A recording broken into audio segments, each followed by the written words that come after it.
Gawa kahapon na May 1, 2026 ang arrival honors para kay Police Brigadier General Mariano Rodriguez bilang formal na pagtanggap sa kanyang panunungkulan bilang bagong Regional Director ng Police Regional Office or PRO2. Formal na bumaba sa pwesto si Police Brigadier General Antonio P. Maralag Jr. na ngayon ay tinalagang Acting Director for Research and Development ng PNP.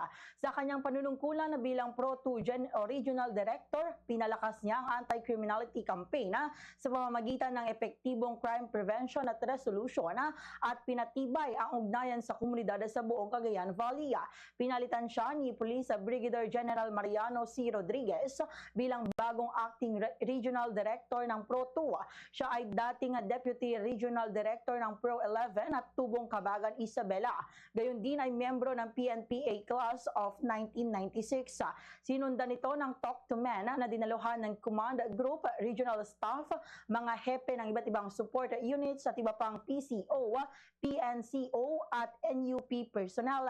Present din sa okasyon ng kanyang pamilya, gayon din ang panauhing Sina Cagayan Governor Edgardo Aglipay, Tuguegarao City Mayor Mylette Q, Enrile, Mayor Miguel Dicena at iba pang opisyal at partner stakeholders.